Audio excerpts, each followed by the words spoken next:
രാമേശ്വരം പോയി ഡൂയിയുടെ വഴിപാടുകളൊക്കെ തീർത്ത് ഞങ്ങൾ നേരെ പോയത് ധനുഷ്കോടിയിലോട്ടാണ് കേട്ടോ. ധനുഷ്കോടിയിൽ പോയി തിരിച്ചു വരുന്ന വഴി അവിടെ റോഡ് സൈഡിലുള്ള ഒരു ഹോട്ടലിൽ ഞങ്ങൾ ഭക്ഷണം കഴിക്കാൻ കയറിയിട്ടുണ്ടായിരുന്നു.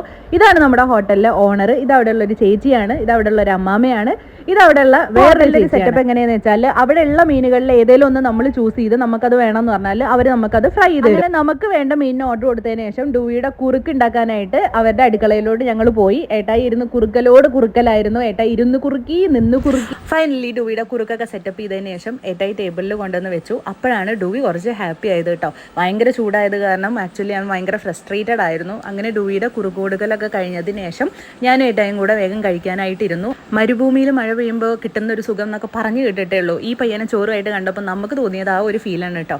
അവൻ ചോറ് വിളമ്പി തന്നു. ഈ ചേച്ചി അപ്പോഴേക്കും മീൻകറിയായിട്ട് ഓടി വന്നു. പിന്നെ ഞങ്ങൾ ഓർഡർ ചെയ്തിട്ടുണ്ടായിരുന്നത് ചെമ്മീൻ റോസ്റ്റ് ആണ്. നല്ല സ്പൈസി ആൻഡ് ടേസ്റ്റി ആയിട്ടുള്ള ചെമ്മീൻ റോസ്റ്റ് ആയിരുന്നു. ധനുഷ്കോടി വരുന്നുണ്ടെങ്കിൽ എല്ലാവരും മസ്റ്റ് ആയിട്ട് ട്രൈ ചെയ്യേണ്ട ഒരു അടിപൊളി എക്സ്പീരിയൻസ് ആണ് കേട്ടോ ഇത്.